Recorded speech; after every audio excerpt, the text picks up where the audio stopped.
Bismillahirrahmanirrahim. Assalamualaikum warahmatullahi wabarakatuh.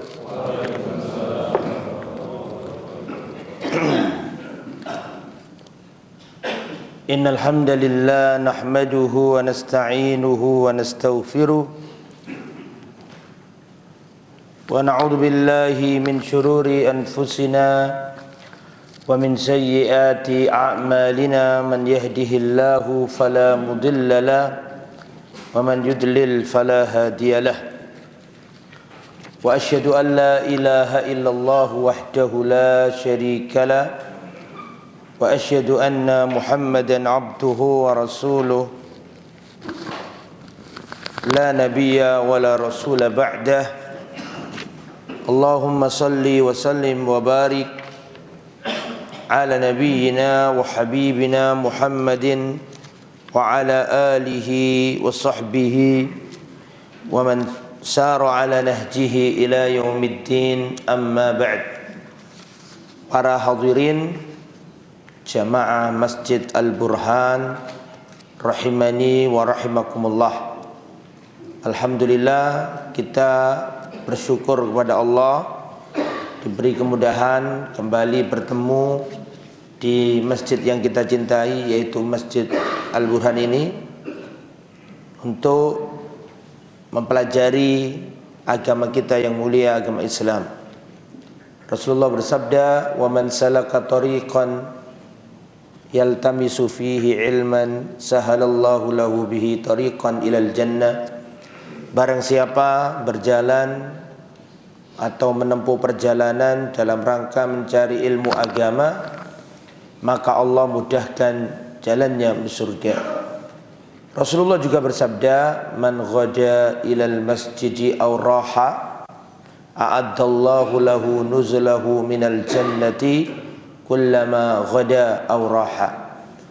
Barang siapa berangkat ke masjid di pagi hari atau sore hari, maka Allah sediakan untuknya rumah di surga setiap pagi hari dan sore hari. Maka kita seringkali sibuk agar kita punya rumah di dunia, tidak ngontrak lagi, tidak ngekos lagi, pengen punya hunian yang bagus di dunia. Maka kita juga harus mikir, berusaha, berupaya agar kita punya rumah di surga. Salah satu caranya adalah senang berangkat ke masjid. Ya, senang berangkat ke masjid. Allah akan menyiapkan tempat tinggal bagi orang yang ahli masjid, ya, diberi tempat tinggal di akhirat kelak. Amin ya rabbal alamin. Sampai mana kita ini? Poin ke berapa? Dalam 3 berapa? 36 nggih. Tayyib. Qala al-muallif rahimahullah, yahdi man yasha wa ya'simu wa yu'afi fadla wa yudhillu man yasha'u wa yahdulu wa yabtali adla. Yahdi man yasha, Allah memberi hidayah bagi siapa saja yang dikehendakinya. Allah memberi hidayah kepada Salman Al-Farisi yang tempatnya jauh di Persia, dan Allah melapangkan dadanya sehingga masuk Islam. Tapi Allah tidak memilih Abu Thalib yang serumah atau yang dekat dengan Nabi. Yahdi man yasha, Allah memberi hidayah kepada siapa saja yang dikehendaki.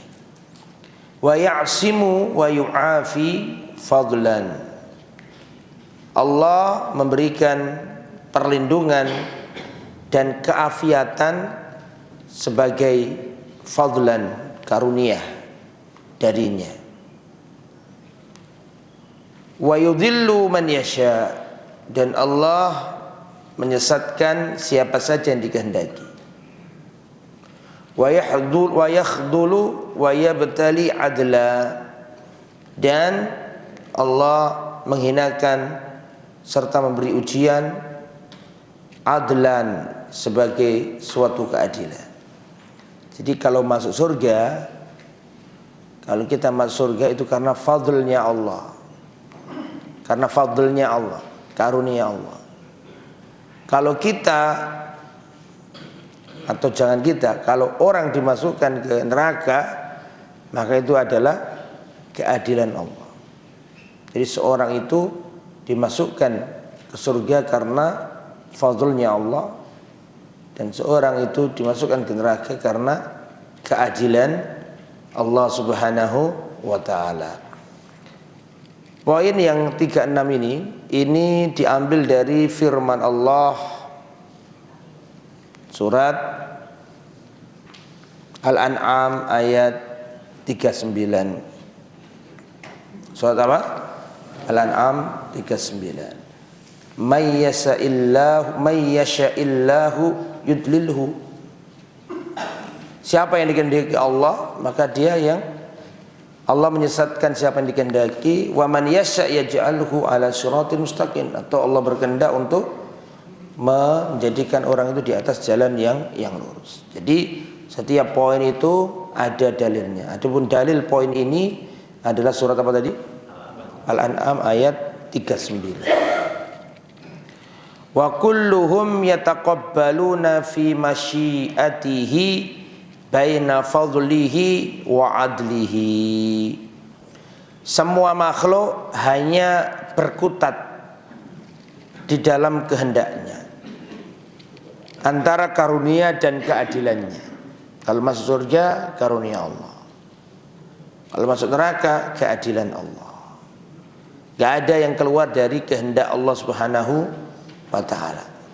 Ini diambil dari surat At-Taghabun ayat 2. Walladzi khalaqakum faminkum kafirun wa minkum mu'minun. Dialah Allah yang telah menciptakan kalian. Faminkum, sebagian dari kalian ada yang kafir, wa minkum mu'minun, dan sebagian kalian ada yang kafir. Faman hadahu ilal iman, siapa yang diberi petunjuk dan menjadi ahli iman, fabi fadlihi, itu karena fadlnya Allah, itu karena karunia Allah. Walahul hamdu, dan bagi Allah pujian. Wa man adallahu, dan sebaliknya siapa yang disesatkan Allah, fabi adlihi, itu karena keadilannya. Allah enggak zalim. Allah tidak zalim. Ya, jadi orang itu masuk neraka bukan karena Allah zalim, tapi karena itulah keadilan Allah Subhanahu wa ta'ala. Dan Allah Subhanahu wa ta'ala berada di arsy. Di atas arsy Allah menulis, inna rahmati, sesungguhnya rahmatku mengalahkan kemurkaanku. Jadi Allah Subhanahu wa ta'ala tidak mendolimi hamba. Welas asihnya Allah itu luas. Jadi kalau ada orang masuk neraka bukan karena kedoliman Allah, tapi karena apa tadi? Keadilan Allah. Itu pun Allah Subhanahu wa ta'ala melimpahkan kasih sayang. Allah kirim Rasul, Allah turunkan Alkitab atau kitab-kitab agar umatnya mendapatkan hidayah. Ya, Allah memiliki 100 kasih sayang. Yang 99 ditahan di sisinya. Yang 1 diturunkan ke muka bumi. Dan dari 1 kasih sayang ini, seluruh makhluk di jagat raya berkasih sayang. Sampai-sampai engkau melihat seekor kuda mengangkat kakinya karena khawatir menginjak anaknya, itu bagian dari satu rahmat kasih sayang Allah. Sampai engkau melihat seekor burung membawa makanan pulang ke sarangnya, dikasihkan ke anak-anaknya, itu bagian dari satu kasih sayang Allah. Dibagi-bagi sejagat raya ini sejak zamannya Nabi Adam sampai hari kiamat, baik bangsa manusia, bangsa jin, bangsa hewan, kalau ada kasih sayang di antara mereka, maka itu baru dari apa? Dari satu kasih sayang Allah Subhanahu wa taala. Ya, Allah enggak punya sifat dolim. Ya, Allah itu laisa bidzallamin lil abid. Allah tidak mendolimi hambanya. Kalau kamu masuk surga itu karena karunia dari Allah. Kalau kamu masuk neraka, maka itu karena apa tadi? Keadilan Allah. Bukan Allah zalim, tapi memang kamu seperti itu, diadili. Itu keadilan Allah. Orang itu kalau melakukan orang itu kalau niat, lihat kasih sayang Allah nih, perhatikan baik-baik. Orang itu kalau berniat ingin melakukan kebaikan,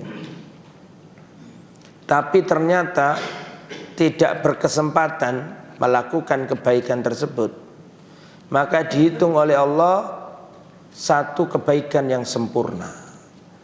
Nanti malam saya ingin sholat malam, ternyata bablas ketiduran, maka itu ditulis oleh Allah kebaikan yang sempurna, satu kebaikan yang sempurna. Ada juga orang persiapan bulan depan saya akan umrah, uangnya sudah dipersiapkan, semuanya dipersiapkan, ternyata naudzubillah min dzalik, dirinya kecelakaan, uangnya habis untuk mencari obat, maka Allah tulis kebaikan yang sempurna. Welas enggak Allah? Allah welas asin enggak? Itu kalau enggak berkesempatan. Tapi kalau seorang hamba berniat melakukan amal soleh, amal kebajikan, dan Allah karuniakan amalnya, dia mampu melaksanakan apa yang diniatkan, maka dia dihitung 10 kebaikan. Nanti malam saya niat sholat malam, pasang alarm, terus Allah bangunkan dia, terus dia sholat malam sungguhan, maka itu bukan satu kebaikan, tapi apa? 10 kebaikan. Itu pun dilipat gandakan lagi sampai 700. Kan ada ayatnya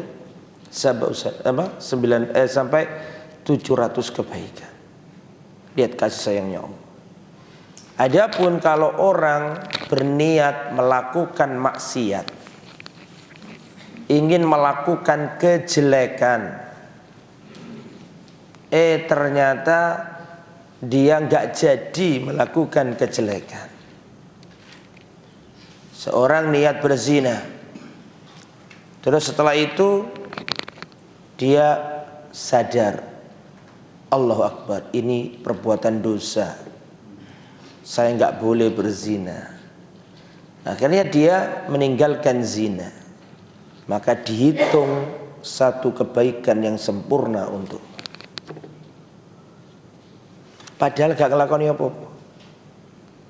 Dia ini niat beramal kejelekan, niat bermaksiat, terus diurungkan karena Allah. Seperti kisah 3 orang masuk gua, gak bisa keluar. Salah satunya kan dia berdoa kepada Allah, ya Allah, aku dulu hampir berzina. Betul? Betul? Sudah hampir berzina, tapi wanita itu berkata, takutlah kepada Allah, jangan kau halalkan sesuatu yang belum halal. Maka akhirnya aku tinggalkan wanita yang aku cintai itu, ya Allah, aku ikhlaskan hartaku untuknya. Maka dihitung melakukan satu kebaikan yang sempurna. Padahal iki gak ngelakoni, tidak melakoni amal, cuma mengurungkan apa? Kemaksiatan. Tapi kalau niat menjauhi maksiat, meninggalkan maksiat tadi karena Allah, baru dapat kebaikan. Tapi kalau ada orang mau berzina, sudah lepas baju, ternyata ada Satpol PP, terus lari, nah ini yang nggak dapat karena niatnya bukan untuk Allah. Tapi orang yang niat melakukan maksiat terus dia nggak jadi, dia tinggalkan karena takut Allah, maka itu Allah catat kebaikan yang sempurna. Tapi kalau dia tidak bisa menahan nafsunya dan terjatuh pada maksiat tersebut dan sudah terjadi, maka dihitung oleh Allah hanya satu kejelekan. Tuh, jadi jangan suudzon kepada Allah. Kalau kamu masuk surga, jangan kepedean karena apa? Amalmu nggak nyucuk kanggo tuku surgane Allah. Surga itu fadlan dari Allah, fadl, karunia dari Allah. Bukan karena amalmu nggak amalmu ndak apa istilahnya bahasa Surabaya. Nggih, betul ya. Nggak nyucuk kanggo beli surga. Terlalu cilik, terlalu murah amalmu itu. Nggak bisa untuk beli surganya Allah. Hanya saja Allah itu kan punya barang dagangan. Barang dagangannya Allah itu muahal, yaitu surga. Hanya saja Allah itu memiliki nama Zat yang Maha Pemurah. Salat-salate ya rodok gleyor-gleyor, ibadahe ya ono kurang-kurangi, tapi karena Allah welas wis ndak apa-apa wis dikasih surga. Di surga itu karunia, bukan karena amalmu. Ya, amalmu terlalu rendah, amal kita terlalu kecil, gak akan mampu untuk membeli apa? Surga. Makanya pengarang mengatakan karena apa tadi? Kalau kamu diberi daya, dijaga itu karena apa? Karunia. Tapi kalau kamu masuk neraka bukan karena kezaliman Allah, tapi karena apa? Keadilan Allah. Masuk surga karena karunia Allah, orang masuk neraka karena keadilan Allah. Jadi gak ada zalim. Ya, jangan khawatir sampai dizalimi Allah. Allah ndak berbuat zalim. Karena kadang-kadang orang kalau belajar takdir itu kadang-kadang loh, lah enak sih ditakdir api kan gitu kan ya. Allah zalim berarti. Mesti kan kemarin sudah saya ingatkan bolak-balik tentang bahas takdir. Ya. Dan ikhwatal iman rahimani wa rahimakumullah. Masih ingat toh hadis bitokoh yang seringkali saya sampaikan di tempat ini. Hadis bitokoh itu ada orang nanti pada hari kiamat di hadapan semua manusia dia diadili. Dihamparkan di hadapannya 99 sijilan, 99 buku catatan amal. Berapa jumlahnya? 99. Satu catatan saja itu panjangnya sejauh mata memandang kali 99. Nilainya jelek, hamba ini putus asa. Wis kaya ane mlebu neraka iki. Wedi gelisah. Allah tanya kepada dia, hal dolamatska katabati, apakah malaikat-malaikatku yang mencatat amal itu mendolimi kamu? Sebenarnya Allah mah nggak usah tanya, Allah juga tahu. Tapi Allah itu ingin memastikan kepada kita, disitulah letak bahwa tidak ada kedolimannya. Bisa dipahami? Bisa dipahami? Allah katakan, apakah malaikat-malaikatku yang nyatet amalmu ini mendolimimu? Kamu sholat ditulis judi, kamu berbuat baik ditulis jelek. Ya, Allah Subhanahu wa ta'ala bertanya seperti itu adalah dalil bahwa gak ada kedoliman pada waktu itu. Apakah kamu itu punya udzur? Kata Allah, punya udzurkah kamu itu? Dalam hal ini kok seperti itu nilainya? Apakah malaikatku mendolimi kamu? Apakah kamu itu punya udzur? Gak ada kedoliman di situ. Bahkan ya, hamba ini ditanya sama Allah. Ya, tapi hambanya juga nggak bisa bohong, nggak bisa mengatakan enggak ya Allah ketinggalan nih malaikat sampai ini bisa nulis. Kan nggak bisa ngomong kayak gitu. karena nggak bisa berbohong pada waktu itu. Lah, itu pun Allah berkata, innaka la tudlam, kamu tidak terdolimi, kamu punya satu kebaikan. Kan gitu lafadznya. Innaka la tudlam, kamu tidak terdolimi, kamu punya satu kebaikan. Ternyata dikeluarkan apa Pak? Bitokoh, kartu. Terus kartunya itu Allah perintahkan agar kartu ini ditimbang di salah satu sisi timbangan, diletakkan di salah satu sisi timbangan, dan 99 catatan amal, satu catatan panjangnya sejauh mata mandang ini ditimbang. Ternyata lebih berat apa? La ilaha illallah. Allah tidak berbuat zalim. Jangan khawatir. Kalau ada orang masuk neraka itu karena amalnya dia, karena itu perlu ditegakkan keadilan atasnya, bukan karena kedzaliman. Kesimpulannya saja sekarang, terakhir nih kesimpulannya. Nek ono wong mlebu surga itu karena karunia. Nek ono wong mlebu neraka karena keadilan. Jelas ya? Intinya itu ya. Kemudian selanjutnya, wa huwa muta'alin 'anil adadi wal andad. Allah maha tinggi, ya, maha tinggi, bukan maha segala, bukan maha di mana-mana, maha tinggi. Tinggi ini tinggi apa Ustadz? Tinggi sifat dan tinggi zat. Tinggi sifat dan tinggi apa?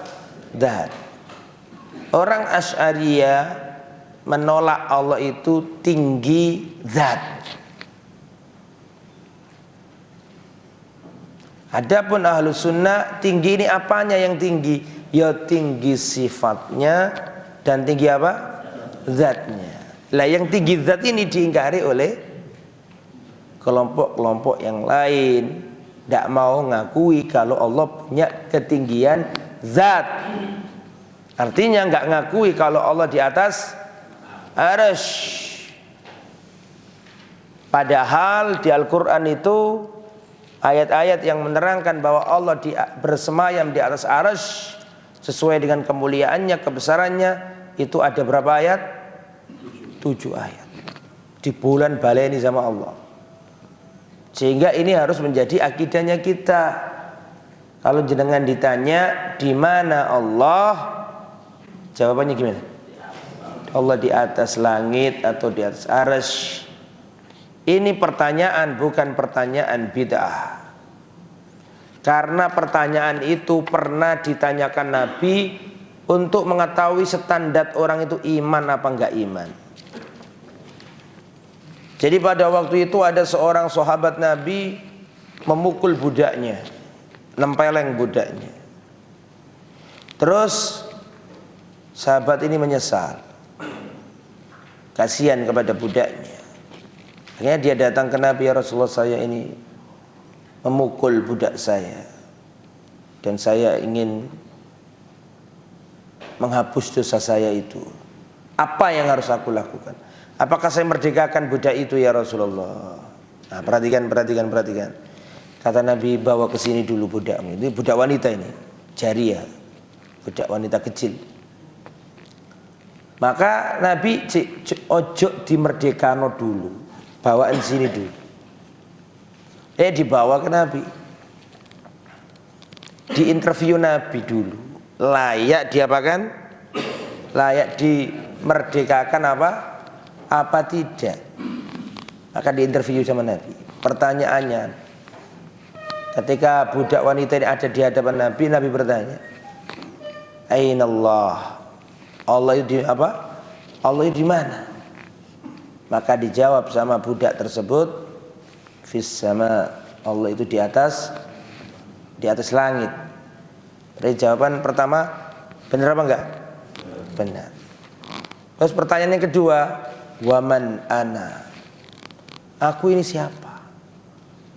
Maka budak itu mengatakan, anta Rasulullah, panjenengan adalah utusan Allah. Mendengar jawaban atau dua jawaban dari dua pertanyaan tersebut, Maka Rasulullah berkata kepada si empunya budak tadi, majikannya budak tadi, Rasulullah berkata, "Atiqha fa innaha mu'minah." Merdekakanlah budak wanita ini, sesungguhnya dia adalah wanita yang beriman. Itu satu, menunjukkan Allah benar-benar di atas langit. Kedua, pertanyaan di mana Allah itu boleh. Bahkan Nabi itu menjadikan kebenaran jawabannya sebagai standar orang ini layak dimerdekakan apa enggak. Bisa dipahami nggih? Nah, jadi kembali ke materi. Wa huwa muta'alin anil addadi wal andad. Allah itu maha tinggi anil addadi wal andad, dari lawan-lawan dan tandingan-tandingan. Artinya enggak boleh kita buatkan tandingan untuk Allah. Nah, ini mana ayat yang menjadi dasar poin ini?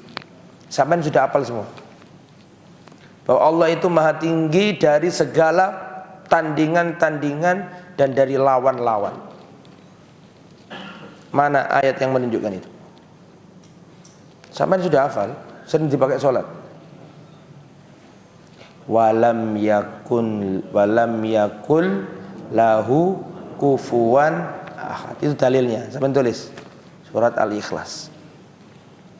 Walam yakul lahu kufuwan ahad. Dan tidak ada suatu apapun yang setara, sebanding dengan Allah. Makanya Allah enggak boleh dibanding-bandingkan. Enggak boleh, ya.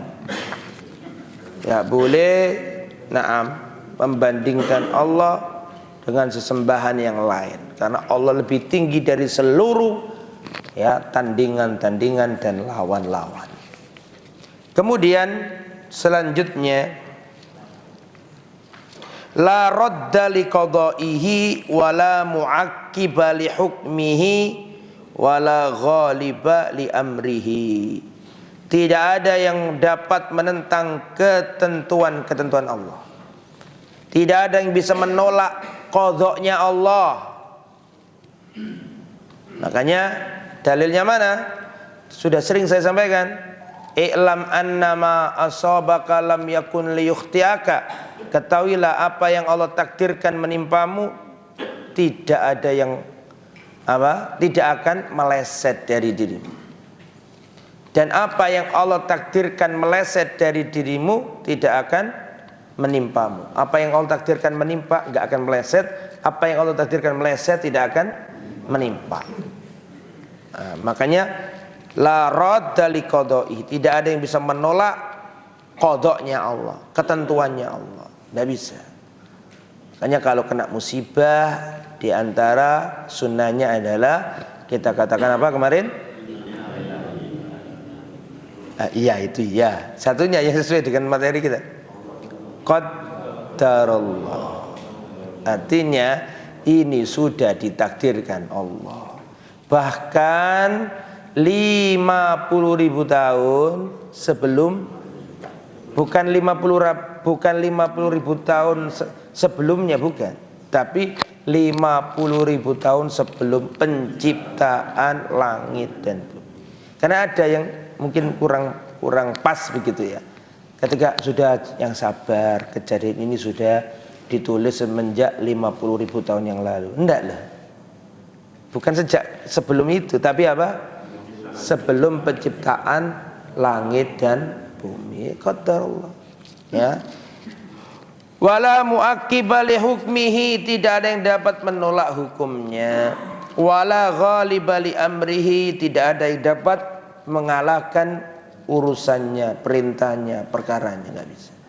Kalau Allah sudah berkehendak, tidak ada yang bisa ngubah. Nah, itu ya. Dan itu kemarin juga kita sudah jelaskan di bab takdir.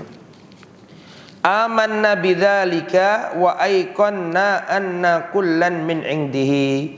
Kita beriman dengan semua itu dan kita yakin bahwanya semuanya itu adalah dari sisi Allah. Kemarin sudah saya jelaskan Marohil, tahapan-tahapan ya takdir kemarin loh, masih ingat? Pertama apa? Sudah saya tulis karena saya dikte. Setiap poin saya kasih dalil.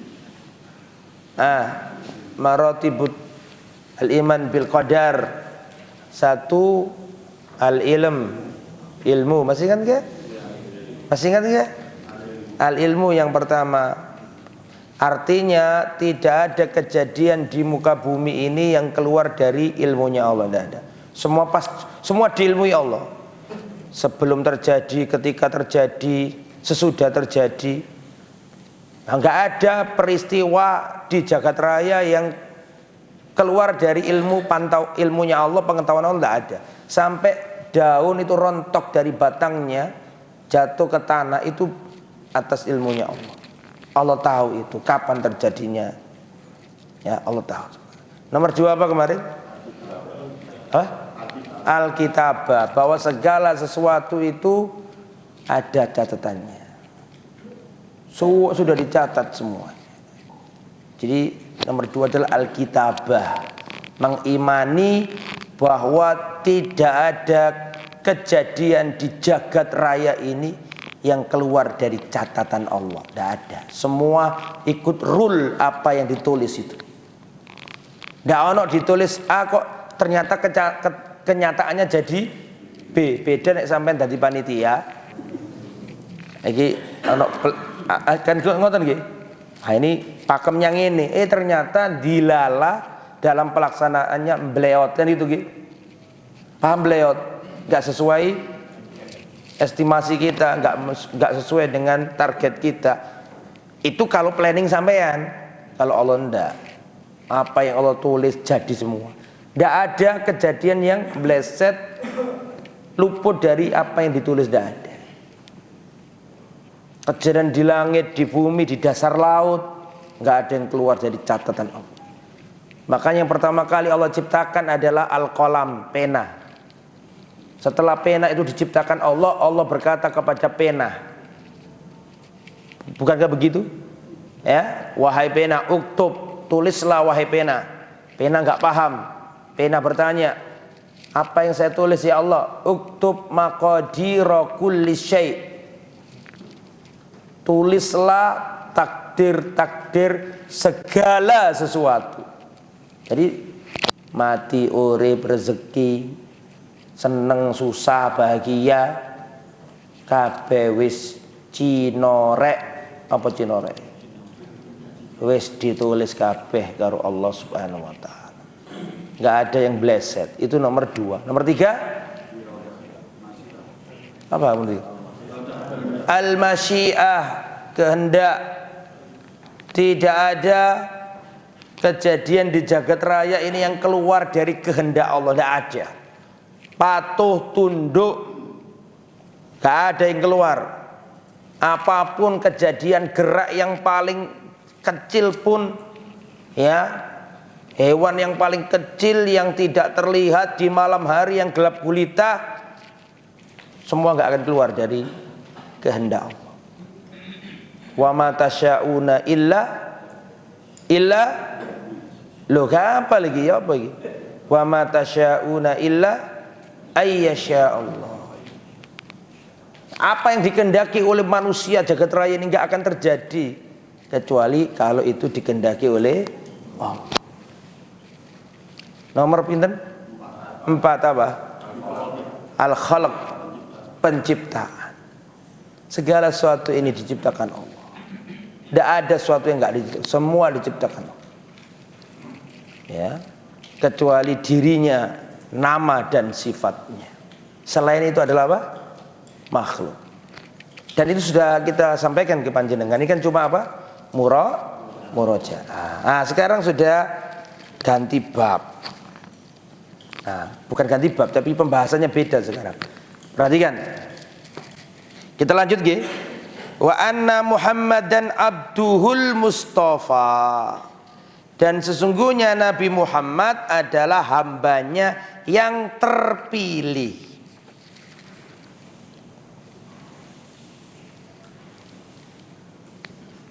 Wa nabiyyuhul mujtaba, dialah nabi yang sama. Mustafa sama mujtaba itu artinya sama, terpilih atau pilihan. Wa rasuluhul murtada, dan rasulnya yang diridhoi. Bahwasanya Nabi Muhammad adalah hamba Allah yang terpilih. Wa nabiyyuhu al-mujtaba, dan nabi yang terpilih juga artinya sama. Wa rasuluhul murtada, dan rasulnya yang diridhoi. Ya. Jadi kita sekarang berbicara tentang Nabi Muhammad sallallahu alaihi wasallam.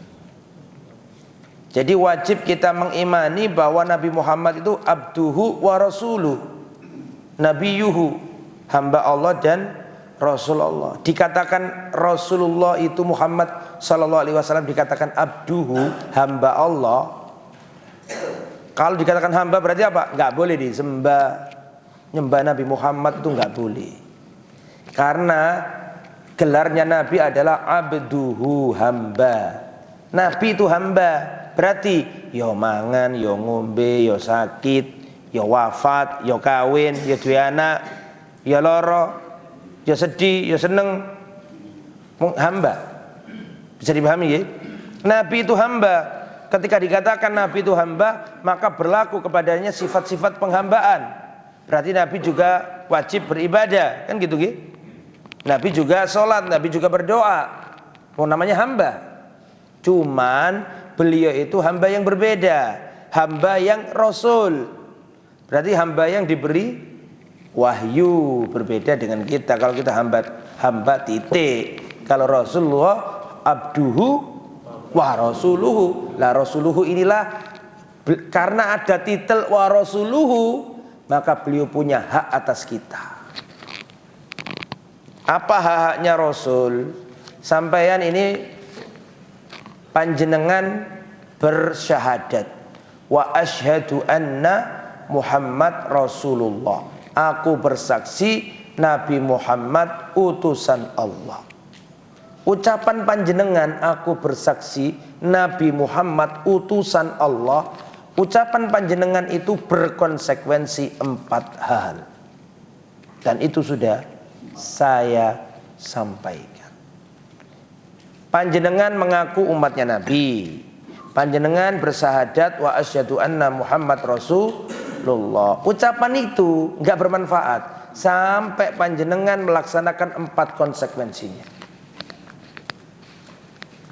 Ya. Karena kalau sekedar aku umatnya Nabi, aku cinta Nabi, oh kabeh iso ngomong ngono. Nggih mboten? Ya, semua orang ngaku cinta Nabi dari ujung Merauke, ujung Maroko sampai ujung Merauke. Kabeh wong Islam mesti ngaku cinta Nabi, gitu. Tapi jari Imam Ibnu Katsir berkata ucapan bagus ini. Laisa sya'nu an tuhibba, walakinna sya'na an tuhabba. Yang menjadi pokok permasalahan bukan kamu mencintai. Itu mah enggak usah dibahas. Semua orang ngaku cinta Nabi. Laisa sya'nu an tuhibba, permasalahannya itu bukan kamu mencintai. Walakinna sya'na an tuhabba, tapi permasalahannya adalah apakah engkau dicintai. Nek sekedar ngaku cinta Nabi yo kabeh, Pak. Masalahnya itu kita ini dicintai ndak? Lah supaya kita ini mencintai dan dicintai, kita harus menjalankan 4 konsekuensi. Kalau ngaku umatnya Nabi, lakukan 4 konsekuensi ini. Yang pertama adalah ditulis ya. Yang pertama adalah tasdiquhu fi ma akhbar, membenarkan kabar atau beritanya Nabi.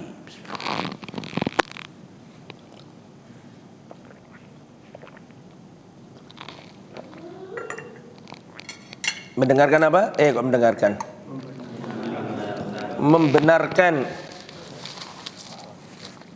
kabar atau beritanya Nabi. Jadi jenengan berikrar wa asyhadu anna Muhammad Rasulullah.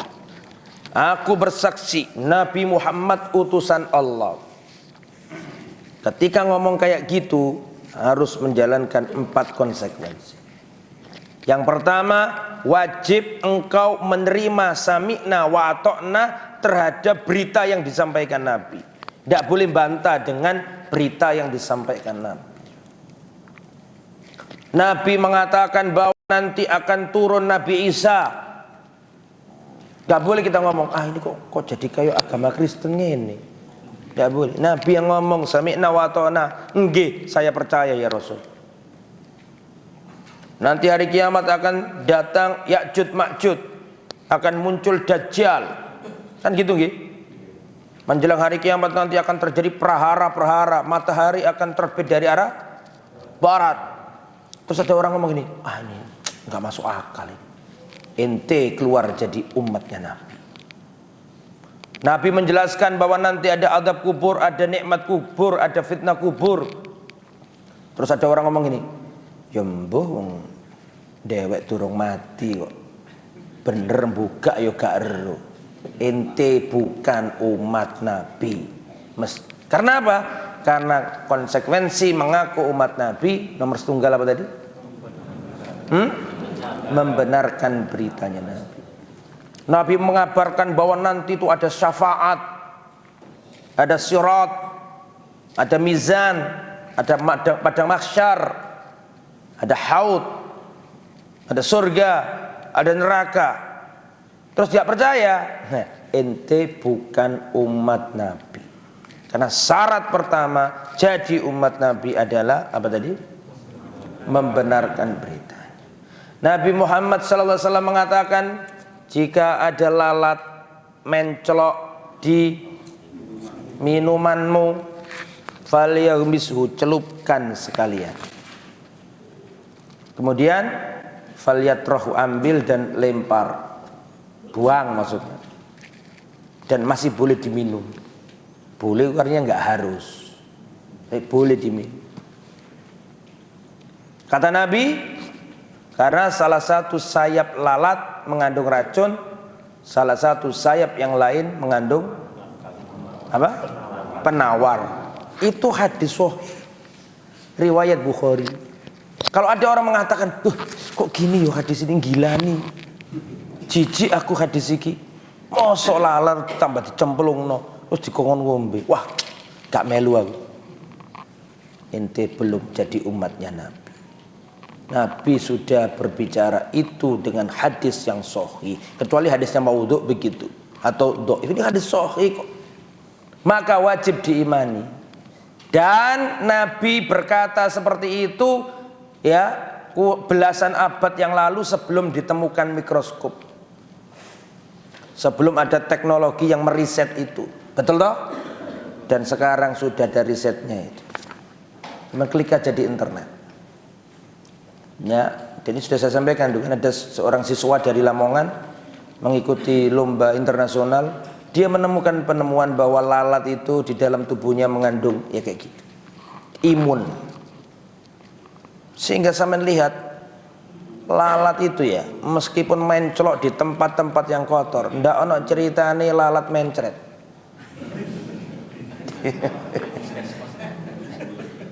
Kono bidane yo kono. Sudah ada penelitiannya, Pak. Karena memang lalat itu mengandung punya imun, punya penetralisir itu.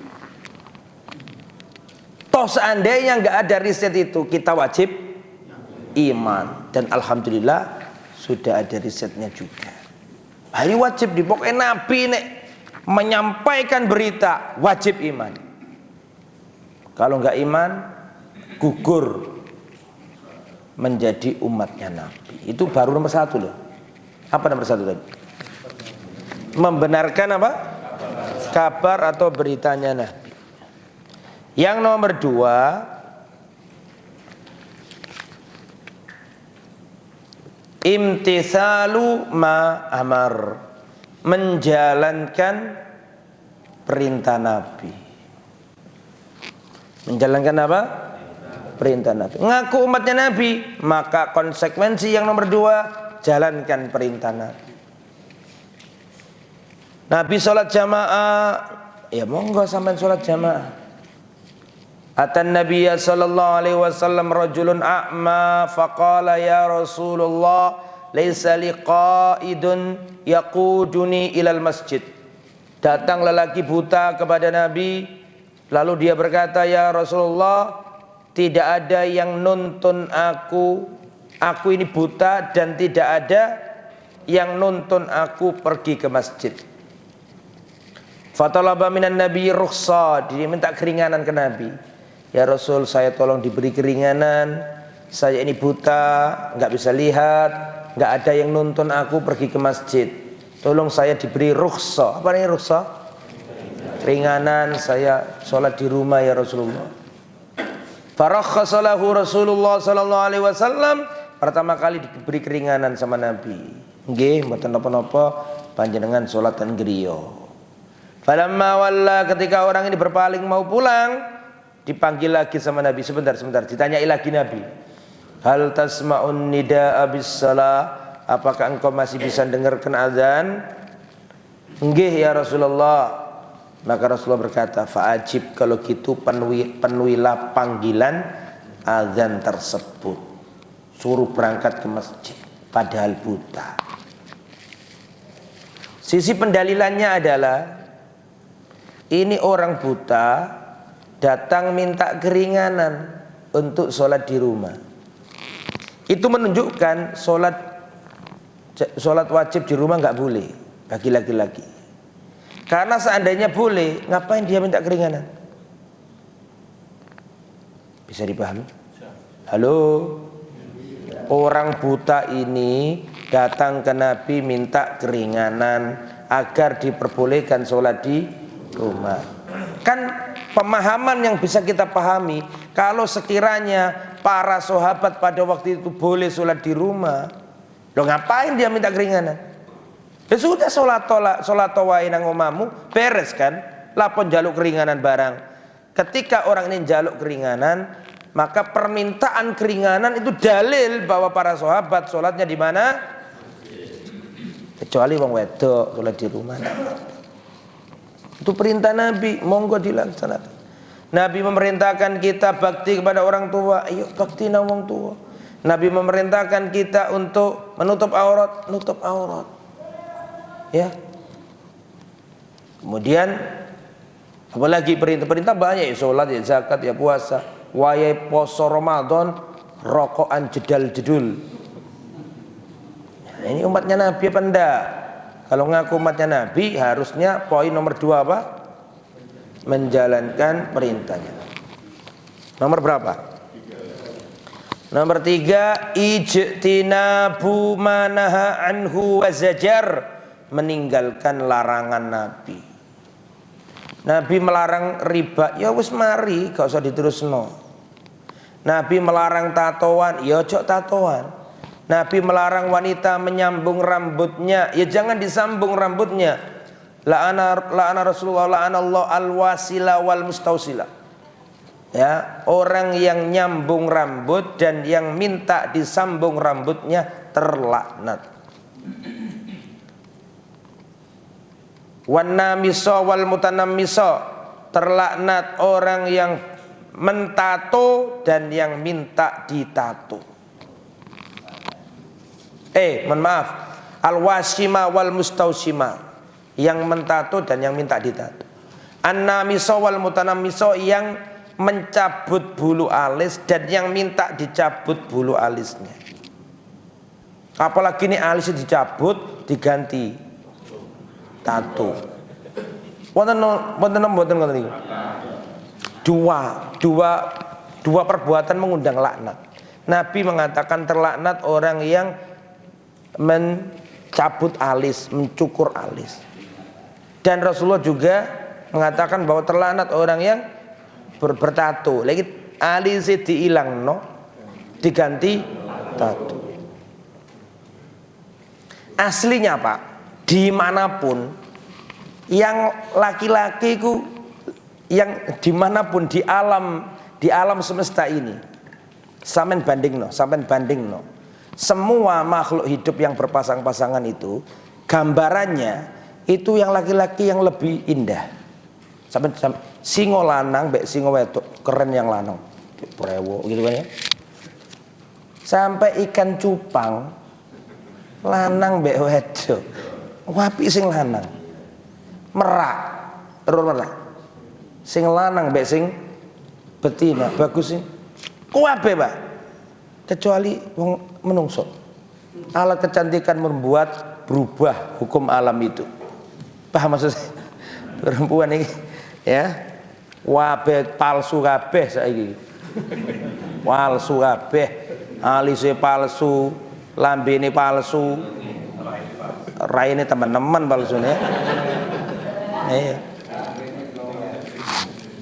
Ya iya, betul. Nah, makanya hati-hati. Berhias pun ada aturannya, jangan sampai menabrak aturan Rasulullah. Itu nomor berapa itu? Sing paling sulit nomor 4. Apa nomor 4 ya jamaah? Ini kan materi sudah sejak zaman usul sunnah dulu sudah saya sampaikan. Cuma pengulangan saja. Muraja. Ya, mesti sampai lali apalagi turun sampai. Sampeyan ngaku umatnya Nabi, siji membenarkan berita Nabi, loro menjalankan perintah Nabi, telu ninggalno larangan Nabi. Nomor 4? Ini yang tidak beribadah. Oh iya, kaget aku. Tidak boleh beribadah kecuali dengan syariat Nabi. Artinya kalau sampeyan ngaku umatnya Nabi, ibadahmu kudu nyontoh Nabi. Tidak boleh keluar dari aturannya Nabi. Gampangane sing nomor sekawan iki ojo ngelakoni bid'ah. Iku gampangane. Nah, gampangane ngoten. Nek awakmu pengen dadi umatnya Nabi, jangan beribadah kecuali dengan syariat Nabi. Artinya ibadahmu harus sesuai tuntunan Nabi. Mana dalilnya? Ya, dalil yang paling dihafal oleh jamaah salafi di Indonesia. Man amila amalan laisa alaihi amruna fahuwa, tua muda wapal kabeh. Man amila amalan apa kapal pisan? Man amila amalan laisa alaihi amruna fawaruddun. Barang siapa beramal tidak di atas perintahnya Nabi, maka tertolak. Ini juga dalil bahwa hukum asal ibadah itu haram sampai ada dalil yang menjelaskannya. Kalau nggak ada dalil, ojo ngelakukan ibadah sing aneh-aneh. Harus sesuai dengan apa? Dalil. Hukum asal ibadah itu bukan boleh ya. Hukum asal ibadah itu apa? Terlarang sampai ada dalil yang menjelaskan. Kalau hukum asal ibadah boleh, bahaya. Wong iso gawe-gawe dhewe. Hukum asal ibadah enggak boleh sampai ada dalil yang menjelaskan. Ya, salat duhur 4 rakaat. Ya wis iku, aja gawe dadi 7 rakaat. Aja gawe dadi 5 rakaat. 4 wis 4, pakem. Lah, dulu sudah saya terangkan, mudah-mudahan panjenengan ingat, supaya ibadah kita itu mencocoki ibadahnya Nabi, perhatikan 7 hal penting. Masih ingat? Angel wis. Lali sampean. Kalau kita ingin beritibak kepada Nabi, mencocoki Nabi supaya tidak tertolak, perhatikan 7 poin penting. Sudah saya sampaikan, Pak. Saya masih ingat.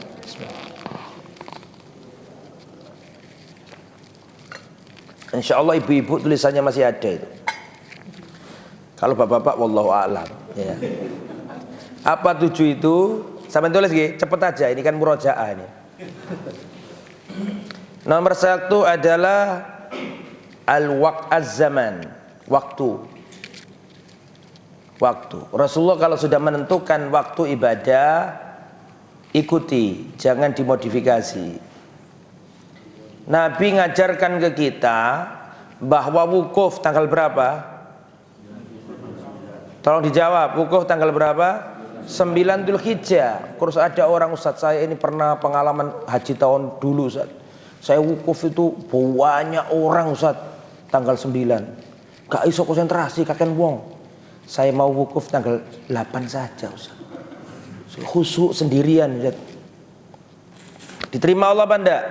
Wukuf tanggal 8 batal. Kenapa? Waktumu tidak sama dengan waktunya Nabi. Jelas nggih? Kudu waktune kudu padha. Ada orang ingin korban, yang satu ditaruh di masjid, yang satu ditaruh di rumah, nanti sembelih di rumah. Tapi ngomong karo pembantu nih, nanti sadurunge berangkat nang sadurunge aku teko salat kudu wis ana panganan iki disembelih. Jadi nyembelihne sadurunge salat. Diterima enggak korbane wong sing korban disembelih sadurunge salat? Mboten saged diterami, keranten apa? Keranten wekdalipun mboten cocok kali wekdalipun Rasul. Jelas kira-kira? Nomor 2, al-makan, tempat. Jika Nabi menjelaskan tempatnya ibadah, ya wis ikut. Jangan diganti-ganti. Contoh, kalau ingin haji, ya ke Mekah. Tawaf ya di Ka'bah. Wis siji tok sak donya iki lho siji tok. Kalau misalnya Panji Gumilang berfatwa boleh tawaf di Ma'had apa jadi Az-Zaitun, ya gak usah didengarkan orang ngomong kayak gitu. Karena pakem namanya tawaf di mana? Ka'bah sak donya iku mek tempat satu tok dipakai tawaf. Kalau ada kelompok golongan mengklaim punya tempat suci sendiri, seperti Syiah mengaku punya tempat suci sendiri di Karbala sana, terus mereka berritual ibadah di Karbala, pertanyaan saya, diterima Allah? Tidak. Kenapa? Tempatmu tidak dicontohkan Nabi. Nomor 4 Nomor 3 adalah al-adad, bilangan atau jumlah. Ya, bilangan. Jika Rasul sudah menentukan bilangan ibadah tertentu, ikuti, jangan diganti-ganti. Sholat subuh 2 rakaat sampai hari kiamat, ya tetap 2 rakaat. Kalau ada orang, Ustaz saya mau 3 rakaat, lo nggak boleh Mas. Tapi saya ikhlas kok Ustaz. Meskipun panjenengan ikhlas, mboten diterami, mboten ditampi. Kenapa? Bilangan jenengan itu loh nggak sama dengan bilangan yang dijelaskan Nabi. Tawaf berapa kali putaran? 7. Enggak, saya mau 10 biar pahalanya tambah banyak. Nggih mboten saged. Karena yang dicontohkan Nabi, tawaf berapa putaran? 7. Ya wis ikut. Setelah sholat wajib, diantara wiritannya adalah subhanallah berapa kali? 3 kali, alhamdulillah 3 kali, Allahu Akbar 3 kali. Terus ada orang, wah saya ingin pahala saya lebih banyak. Subhanallah 1000 kali, alhamdulillah 1000 kali, Allahu Akbar 1000 kali. Lebih bagus mana yang 3 kali apa 1000 kali? Yang 3 apa? Karena sesuai dengan bilangannya Nabi. Kan ngoten to nggih. Perhatikan saya Pak, Allah tidak minta banyak. Yang dituntut dari kita bukan banyak, tapi yang dituntut dari kita adalah yang bagus. Surat Al-Mulk ayat 2. Alladzi khalaqal mauta wal hayata liyabluwakum ayyukum ahsanu amala. Allah menciptakan mati dan hidup untuk menguji manusia siapa yang paling bagus amalannya. Allah tidak mengatakan siapa yang paling banyak amalannya. Dudu akeh tapi bener. Bagus. Yang diminta itu yang bagus. Yang bagus itu yang bagaimana Ustadz? Amalan dikatakan bagus kalau ada 2 syarat. Surat apa tadi? Syaratnya 2 amalan dikatakan bagus. 1, akhlasuhu, yang paling ikhlas. Nomor 2, aswabuhu, yang paling bener, cocok karo aturane Rasul. Nah, nomor pinten sekarang? Nomor 4, ukuran. Rasulullah kalau sudah menentukan ukuran, ya wis nurut. Seperti masalah nisab zakat, itu nggak usah saya jelaskan, gak panjang ya. Intinya nisab zakat, terus apa namanya, ya nisabnya kapan dikeluarkannya, berapa persentase. Contoh lagi ukuran itu anak lanang, anak wedok, ahli waris, anak wedok setengah anak lanang 2 kali nih anak wedok. Bisa dipahami nggih? Wis iku sepakem, ojo diganti-ganti. Terus nomor pinten? Nomor 5 nggih. Nomor 5 al jins, jenis. Rasulullah kalau sudah menentukan jenis, ya sudah ikuti jenis yang diatur Nabi itu. Contoh korban, jenis yang diajarkan Nabi unta, sapi, kambing, ya wis iku. Gak usah korban nganggo jaran, korban pakai kelinci, salah nanti. Ya ikut jenisnya Nabi. Ya, zakat fitrah yang diajarkan Nabi pakai makanan pokok, ya wis iku. Zamannya Nabi sudah ada dirham, zamannya Nabi sudah ada dinar, gitu betul. Tapi Nabi nganjurkannya pakai apa? Makanan pokok, ya makan pokok. Datang ke takmir, Pak Takmir, saya kemarin ngaji, Pak Takmir, katanya nggak boleh pakai apa? Uang. Tapi ini kan saya kan bukan, nek wong desa kan biasanya kan gampang nggih, soalnya rata-rata panen gitu. Pakai beras teko omahe. Nek wong kota rata-rata kan tuku gitu. Beli. Lah saya ini nggak sempat beli Pak Takmir. Tapi gini aja, saya nitip uang, tapi tolong nanti jangan dirupakan uang loh ya. Saya cuma titip uang, saya lebihkan sebagai uang jasa, nanti tolong dibelikan beras. Paham? Boleh nggak kayak gitu? Boleh, tapi Pak Takmirnya ya harus menyediakan beras. Kerjasama sama toko atau kulaan terserah. Itu pun jualannya nggak boleh di masjid, di halamannya, di posnya, bisa dipahami gitu? Ya, difasilitasi boleh. Oh iya, masalah gini, Pak Takmir saya ini nggak mau loh ya pakai uang, tapi saya nggak sempat beli nih. Ini saya kasih uang, gitu. Ini tapi nanti tolong dirupakan apa? Beras. Kok kata takmir, oh enggak apa-apa Bu, enggak ada masalah, ini banyak beras Bu, saya timbangkan Bu, ini ada beras itu. Ternyata beras itu orang bayar zakat juga. Boleh enggak? Iya enggak boleh toh ya. Jadi harus pakai. Tayyib, itu jenis nggih. Nggih. Jenis. Nah, kalau sudah ditentukan jenisnya ya ikut saja. Ikut Nabi jenisnya itu.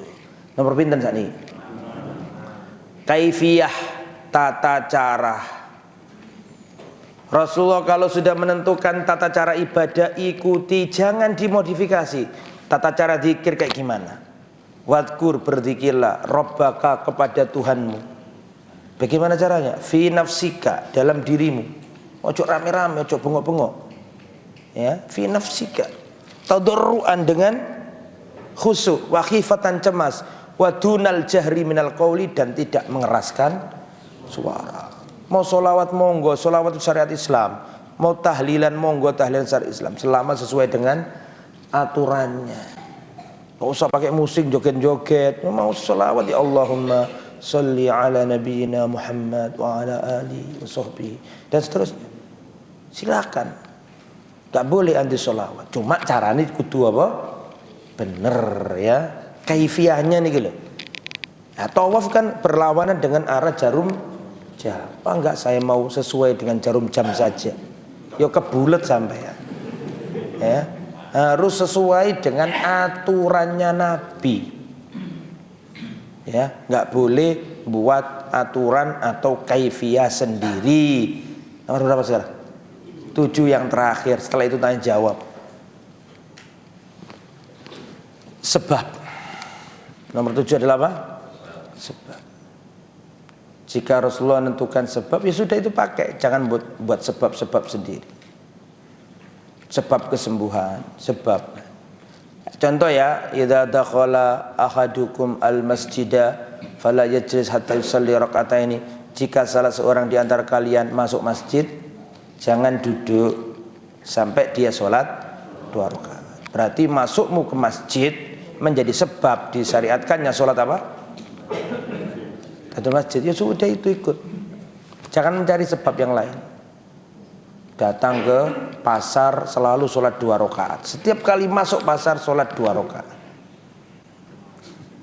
Ketika ditanya, sama itu sholat apa? Oh, saya sholat duha. Ya benar berarti. Nah, sholat duha kan boleh kan? Tapi uang kaget setiap buka toko nih mesti sholat. Uang kira aneh uang iki. Kita koni karo tonggo setane. Sampai sholat apa? Ben buka toko kok sholat 2 rakaat. Saya sholat tahiyatul pasar. Misalnya loh ya. Nah ini maka tidak diperbolehkan. Karena sebabnya nggak ada di Nabi. Sebab yang dibolehkan dalam Islam itu 2 Pak. Ini sudah saya sampaikan. Saya tutup dengan ini. Ada orang sakit pengen sembuh. Kan mencari sebab sebab kesembuhan. Sebab yang pertama sebab syar'iyah. Sababun syar'iyun, sebab yang berlandaskan syariat. Aku pegel kabeh, loro kabeh, wis bismillah aku tak ngombe habatus soda atau minyak zaitun, atau aku bekam ben awakku cek enak kabeh. Ini kan mencari sebab. Boleh enggak? Sebab yang tadi boleh enggak, Pak? Pakai bekam atau minum madu pengen sembuh, cari sebab kesembuhan. Paham nggih? Pakai madu, bekam, habatus soda, boleh nggak? Kenapa boleh? Karena ini sebab syar'i. Kenapa dikatakan syar'i? Karena ada dalil yang mendukung. Contoh sebab syar'i, aku ingin safar dari Surabaya ke Lamongan. Saya pengen safar saya itu selamat. Maka saya menempuh sebab syar'i, misalnya. Caranya keluar rumah baca doa. Gimana doanya? Bismillahi tawakkaltu 'ala Allah la haula wala quwata illa billah. Dikatakan kepada orang yang berdoa seperti ini 4 hal. Hudita. Jadi kalau kita berdoa seperti itu, maka kita diberi 4 hal. Pertama, hudita, kamu dapat petunjuk. Jadi kalau jalan gak gampang kesasar, gak gampang disesatkan Google Map misalnya. Kadang-kadang gitu Pak, saya pernah ke Malang tuh, ya Allah kemana gitu, dibawa naik gitu, ternyata lewat Cangar Pak, Allahu Akbar. Ya, karena nggak pernah sebelumnya ke sana ya, jadi nggak ngerti. Itu sampai keluar apa? Asapnya itu turun dulu Pak. Itu kan kalau nggak pernah gambaran sebelumnya dan nggak tahu, hati-hati Pak, bisa ngeblong itu. Tapi kalau sudah tahu caranya ya biasa aja. Itu aja pertama kali nggak ngerti saya. Jadi takrim kok nggak bisa ya? Wallah hampir Pak itu. Nah Allah alhamdulillah diselamatkan Allah. Relawan sampai mobil saya diginiin. Itu banyak katanya relawan itu Pak. Di bawah itu nggak tahu berapa mobil nggak kembali. Allahu Akbar. Ya, makanya hati-hati jangan kita harus baca doa itu. Hudita, kamu dapat apa? Petunjuk. Dikasih arah yang baik sama Allah. Makanya penting doa itu. Biasanya sama kesasar itu lali tunggu itu. Ya. Terus nomor 2 apa? Hudita, kamu dapat petunjuk. Wukita. Wukita itu kamu dilindungi. Gak gampang kena begal. Tidak diwedeni genderuwo.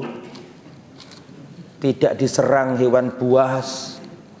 Tidak disengat hewan berbisa. Pokoknya dilindungi lah itu, terlalu jelentreannya terlalu apa? Panjang. Apa? Tidak ditilang. Oh no, menaik. Nomor 3, kufita, kamu dicukupi, nggak kehilangan, nggak kehabisan bekal. Ya, cukuplah perjalanan itu dicukupi sama Allah. Yang nomor 4, watanahaan syaitan, dan setan menyingkir darinya. Dan setan menyingkir dari dirinya. Berarti ini boleh nggak saya cari keselamatan pakai doa itu? Boleh. Namanya sebab apa ini? Syar'i. Jadi sebab syar'i adalah sebab yang keberadaannya itu dijelaskan oleh apa? Dalil. Itu yang pertama. Yang kedua, sababun kauniyun qadariyun. Ini sebab, nggak ada dalilnya. Tapi memang terbukti secara ilmiah sebab yang dibolehkan. Meskipun gono dalile, tapi memang terbukti. Saya lapar, saya pengen makan, pengen kenyang, ya harus cari sebab apa? Ya mangan. Boleh nggak ini? Mangan itu dosa nggak? Ya nggak dosa, sebab apa? Kauni. Bisa dipahami gitu? Contoh lagi. Ya ini sudah sering saya sampaikan sebenarnya. Kalau kita mencret diare, menurut wong Jawa desa-desa iku nek wong biyen iki ya, mbah-mbahku dulu itu, kalau kita diare disuruh ngunyah apa? Godong jambu atau daun jambu atau jambunya yang kelodok itu. Jambu kelodok gitu. Ini katanya orang Jawa yang orang-orang lama, orang-orang klasik itu kuno-kuno itu mengatakan ini obat wong diare. Nah, boleh nggak kita pakai sebab ini? Boleh nggak? Sing ngomong duduk ustaz, duduk jamaah. Sing ngomong dokter. Ustaz nggak boleh ngomong itu, nggak ada ilmu kok ngomong itu. Tapi misalnya dibawa ke laboratorium, bisa dipahami gitu? Dilihat fakta ilmiah, ternyata terbukti misalnya, saya nggak tahu loh ya, yang tahu Pak Dokter itu, ternyata terbukti secara ilmiah bahwa godong jambu itu bisa membantu menyembuhkan apa? Penyakit diare. Maka boleh nggak? Boleh. Itu namanya sebab. Jadi pertama sebab syar'i, kedua sebab syar'i, baca doa Bismillahirrahmanirrahim, la haula wala quwata illa billah. Ya kan, itu syar'i. Sebab kauninya apa? Masang sabuk pengaman, dicek apa? Bahannya, kan gitu Pak. Nah, jadi ada dua, sebab syar'i dan sebab kauni. Kalau orang melakukan sesuatu ingin mencari sebab, satu bukan sebab syar'i, dua bukan sebab kauni, maka enggak boleh. Maka enggak boleh. Ya, masih ingat toh di Jombang dulu ada ponari. Terus gede kayaknya ponari nggih. Atau batu ini hilang barangkali ya. Hilang nyonine. Katanya punya apa? Batu kalau dicelupkan ke air maka diminum iso nyembuhkan. Syar'i enggak ini? Jelas enggak syar'i. Wong ponari lahir kapan? Rasulullah lahir kapan? Rasulullah nggak pernah ngomong tentang ponari itu, jadi nggak mungkin syar'i, nggak mungkin. Yang nomor dua apa? Kauni ndak ini, bawa batu, bahkan ada yang ngantri nggak dapat cari air bekas apanya, bekasnya ponari. Nah, itu gimana? Sababun kauni apa enggak? Yang sebab syar'i jelas enggak? Sebab kauni tanyakan ke dokter, jangan kita yang jawab.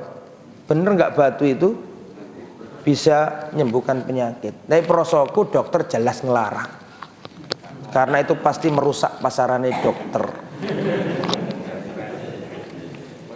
Ya memang secara ilmiah memang langgar.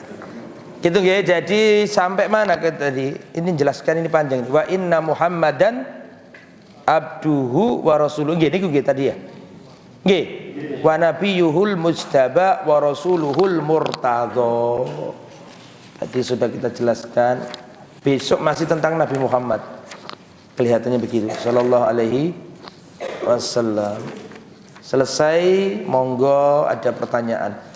Besok wa innau khatamul anbiya. Nabi Muhammad adalah penutup para nabi. Nah, gimana penjelasannya? Insyaallah pada pertemuan yang akan datang. Jika ada pertanyaan kami persilakan. Monggo. Waalaikumsalam warahmatullahi wabarakatuh. Tadi di awal pembahasan disampaikan Ustaz bahwa seseorang masuk surga itu karena karunia Allah. Nggih. Kalau dia masuk neraka itu karena keadilan Allah. Nah, di masyarakat kita itu ada persepsi anggapan bahwa konsepnya ya nanti semua orang itu dicelup produksi, dimasukkan sebentar, habis itu diintas. Iya. ke surga. Nah, apakah itu memang benar demikian atau bagaimana? Ya, beliau menyampaikan supaya ibu-ibu dengar juga ya. Tadi kan dikatakan orang kalau masuk surga itu karena karunia Allah, masuk neraka itu karena keadilan Allah. Bagaimana dengan persepsi, anggapan, asumsi yang ada di masyarakat bahwa nanti manusia pasti akan dicemplungkan dulu ke mana? Ke neraka. Kita jawab, ya enggak semua. Seingat saya, sudah saya sampaikan di tempat ini bahwa orang masuk surga itu ada 3 tipe. Saya ulangi, silakan dicatat ibu-ibu, bapak-bapak juga kalau belum tahu, kalau sudah tahu nggak usah. Orang masuk surga itu ada berapa tipe? 3 tipe. Sebagaimana orang naik pesawat pun ada tipe, Pak. Ada tipe VIP, ada tipe biasa, gitu, ekonomi. Orang masuk surga ada 3 tipe. Semoga yang ada di sini dapat tipe yang terbaik. Yang pertama tipe yadkhulunal jannata bila adab wala hisab. Masuk surga tanpa adab, tanpa hisab. Oh, ini yang luar biasa. Wes gak pakai hisab, gak pakai adab, langsung mlebu surga. Ini luar biasa. Siapa mereka itu? Siapa mereka itu? Perhatikan, Syekh Muhammad bin Abdul Wahab punya buku namanya Kitabut Tauhid. Di Kitabut Tauhid itu beliau membuat judul Man haqqaqat tauhid dakhalal jannata bila hisab atau bila adab. Barang siapa merealisasikan tauhid dengan sebenar-benarnya masuk surga tanpa adab, tanpa hisab. Terus beliau mencantumkan hadis ini yang sudah sering saya sampaikan, Pak. Insya Allah sampean masih ingat bahwa Nabi itu ditampakkan umat-umat di padang mahsyar. Masih ingat tak? Ada seorang Nabi yang cuma berjalan dengan beberapa orang pengikut. Ada seorang Nabi yang jalan dengan 2 pengikut. Ada seorang Nabi yang berjalan dengan 1 pengikut saja. Dan ada seorang Nabi yang jalan sendirian, tidak punya pengikut. Bayangkan, Nabi loh ada yang gak punya pengikut. Setelah itu didatangkan rombongan manusia yang sangat banyak. Nabi Muhammad mengira itu adalah umat. Ternyata dikatakan hada Musa wa qaumuhu. Ini adalah Nabi Musa dan kaumnya. Setelah itu datang lagi yang lebih gede, rombongan banyak. Terus dikatakan Muhammad ini umatmu. Di antara mereka itu ada 70.000 orang masuk surga tanpa adab, tanpa hisab. Berapa orang? 70.000 tanpa adab, tanpa hisab. Setelah itu Rasul berdiri masuk rumah. Para sahabat bingung, sopo kira-kira mereka ini? Kan gitu nggih. Setelah Rasulullah kembali ditanya, siapa 70.000 ya Rasul yang masuk surga tanpa adab, tanpa hisab? Nabi menyebutkan 4 poin. Tapi intinya tauhid. Makanya judulnya tadi apa? Barang siapa merealisasikan tauhid masuk surga tanpa adab, tanpa hisab. Tapi ini rinciannya 4. Meskipun intinya globalnya adalah apa? Tauhid. Yang pertama humul ladina la yastarkun. Orang-orang yang tidak minta disuwuk. Orang-orang yang tidak minta diruqyah. Tidak minta diruqyah. Orang-orang yang tidak minta dijampi. Itu sama saja artinya, nggak usah ditulis 3-3-nya. Ruqyah, jampi, suwuk itu padha kabeh. Ya. Humul ladina la yastarkun, orang yang tidak minta dijampi atau disuwuk atau diruqyah. Meskipun ada ruqyah yang boleh, ada ruqyah yang tidak boleh, tapi secara umum tidak minta diruqyah. Syar'i apa enggak syar'i juga tidak minta diruqyah. Terus nomor berapa? 2. Humul ladzina la yastarqun wala yatatayyarun, tidak bertatoyur. Tahu tatoyur toh nggih? Karena butuh penjelasan panjang. Kalau jenengan sudah ngerti alhamdulillah. Sudah sampun nggih? Tatoyur rumangsa apes, kuatir ketiban sial dengan hari, dengan weton lahir gitu, dengan hewan macam-macam ya, itu kalau dijelaskan panjang. Dalam Ya nggih pokoke ngoten lah, kuatir ketiban sial. Seperti nggak mau nikah bulan Selo kayak gitu loh. Ya kalau istrinya hamil nggak boleh bunuh tikus misalnya, itu kan nah itu namanya tatoyur namanya. Itu panjang kalau dijelaskan, intinya gitu nggih. Terus nomor pinten? Nomor 3, humul ladzina la yaktawun, tidak berobat dengan kai. Kai itu apa? Besi yang dipanaskan terus dinyoskan ke anggota tubuh yang sakit. Itu pengobatan tradisional Arab. Kalau anak wong sikile loro langsung besi dipanasno terus dinyoskan. Nomor pinten sakniki? Nomor 4 ta. Nomor 4. Nomor 4 itu inti dari 1 2 3. Jadi saya kan sebutkan ada 4 tadi. 1 2 3 4. 4 ini inti dari keempat-empatnya. Apa itu? Wa ala rabbihim yatawakkalun, mereka bersandar bergantung hanya kepada Allah. Kan tauhid. Betul apa enggak? Jadi intinya tauhid. Itu sing nomor 1. Menjalankan tauhid dengan sebenar-benarnya. Kata-kata sebenarnya itu berarti apa? Enggak sekedar meyakini tok, tapi konsekuensinya dijalankan. Ya sholat, ya zakat, konsekuensi dari tauhid, amal soleh. Itu nomor pertama Pak, masuk surga sing paling top, gak ada lagi di atasnya. Masuk surga tanpa adab, tanpa hisab. Nomor 2, masuk surga tapi kena hisab. Masuk surga tapi kena hisab. Namun hisabnya itu hisab yang mudah, hisab yang ringan. Oh, dereng nomor kali tasian.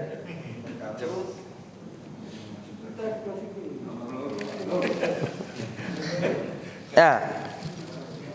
Diulang ya, nomor 2 masuk surga pakai hisab. Namun hisab yang ringan. Lah hisab yang ringan itu tidak ditanyai. Hisab ringan itu tidak ditanya, Pak. Nabi berkata, man nuqisal hisab faqad udzib. Siapa yang didebat, ditanyai hisab, maka kena azab. Siapa yang ditanyai hisab, maka kena azab. Siti Aisyah enggak paham.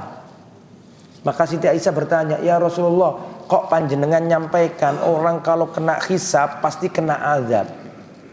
Nah, lalu bagaimana dengan hisab yang mudah ya Rasul? Hisab yang ringan itu bagaimana?" Kata Nabi, hisab ringan itu enggak ditanyai. Hisab ringan itu al-ard. Apa al-ard itu? Cuma dipaparkan saja dosa-dosanya. Dulu kamu lakukan dosa A, B, C, kesalahan A, B, C, diudono kabeh. Kamu ben nglakoni ini. Di dunia aku tutupi, di akhirat aku ampuni. Itu hisab ringan itu. Orang masuk surga dengan hisab yang kayak gini saja sudah alhamdulillah. Tapi kita insya Allah yang pertama. Amin. Nomor pinten sakniki? 3. Masuk surga tapi kena hisab, dan hisabnya hisab yang yang sulit. Jangan tidak ringan, sulit. Ya, masuk surga tapi kena hisab, dan hisabnya hisab yang sulit, nyemplung. Ya, maka katakan manu kisal hisab faqad udzib. Siapa yang ditanyai hisab kena azab. Kalau ditakoni, kenapa dulu kamu kena? Kalau sudah ditanyai gitu kena. Saya kadang-kadang sering itu Pak. Nek nduk donya ngene apalagi nduk akhirat. Saya itu kan menguji skripsinya mahasiswa. Kadang-kadang kita guyon, antum minta hisab yang mudah apa hisab yang sulit? Kalau hisab mudah itu cuma gini dok Pak, antum buka halaman sekian, itu salah, harusnya itu begini. Teori antum itu kurang, harus antum tambahi begini. Itu keliru, itu harusnya begini. Itu hisab mudah. Nek hisab yang sulit kan nih, ayo buka halaman, kan bahasa Arab ini. Iftah sofha kada wa kada, dibuka. Kenapa kamu tulis itu? Apa landasan teorinya? Itu keringetan biasa. Lah, kayak itu baru di dunia loh. Sudah hawane ku mlebu wis rada wedi ngono. Apalagi iki di akhirat. Ya sama, ada hisab yang mudah, ada hisab yang nek hisab mudah itu enggak ditanyai, cuma diodono salah. Dulu kamu melakukan dosa ini. Dulu saya tutupi di dunia, sekarang saya ampuni. Itu hisab mudah. Hisab sulit nyemplung, Pak. Disucikan dulu di mana? Di neraka. Kan itu hadisnya sudah sering saya sampaikan toh, yang diangkat terus akhirnya dimandikan di sungai apa? Surga, mesti kan? Akhirnya dimasukkan ke surga. Nah, itu nggih. Jadi enggak mesti nyemplung semua, enggak mesti. Ada berapa tipe?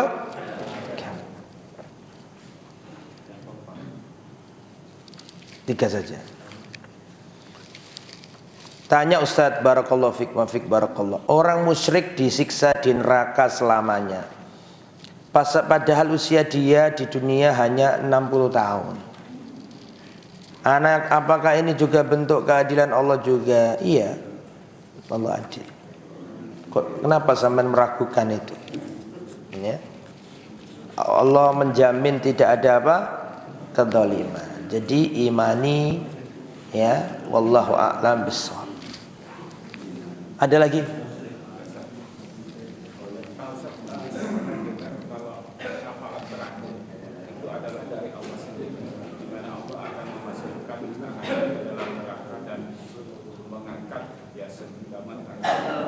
Ya.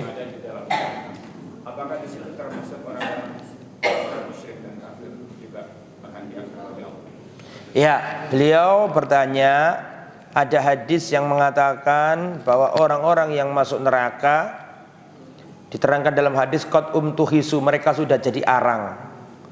Dan dikatakan kalau seluruh syafaat sudah terlaksana, syafaat Nabi sudah, syafaat anak soleh sudah, syafaat Al-Quran sudah, syafaat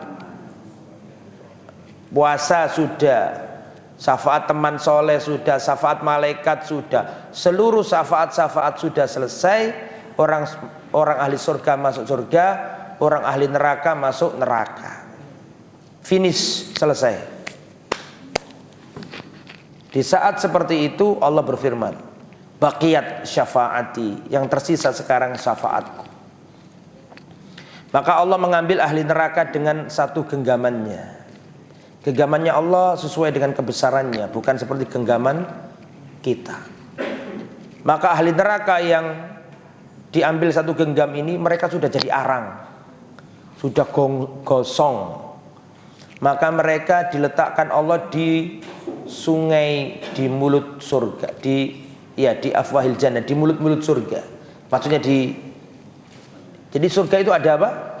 Sungai-sungai. Dikatakan ma'ul haya, air kehidupan, ditaruh di situ.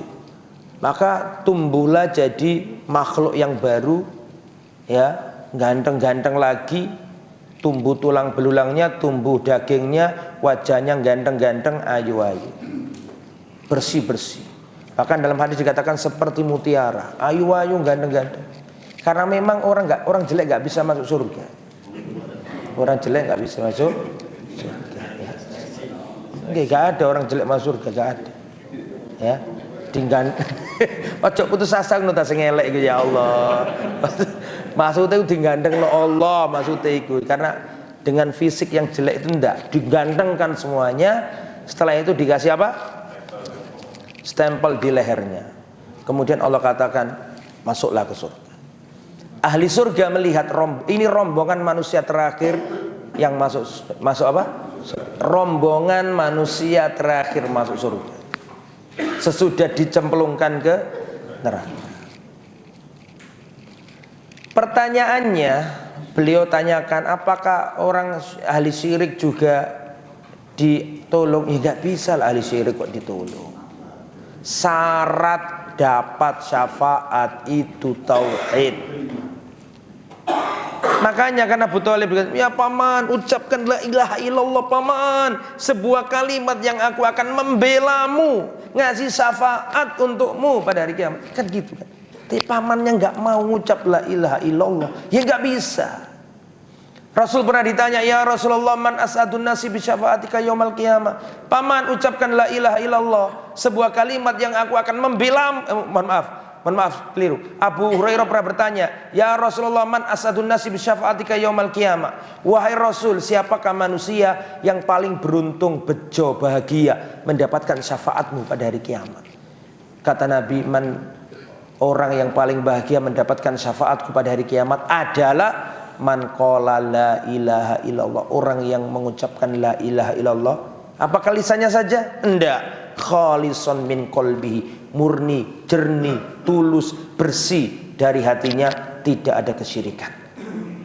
Jadi ahli syirik khalidun mukhalladun finnar. Ahli syirik itu kekal selamanya di neraka.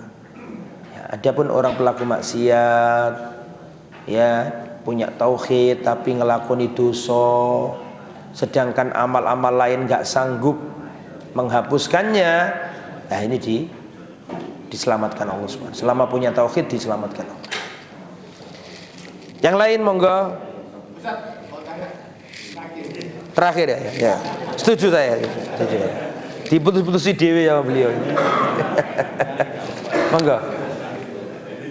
Saya pernah melihat orang itu baca sholat itu telinganya pakai anting-anting, terus tangannya pakai saban kau. Pakai apa?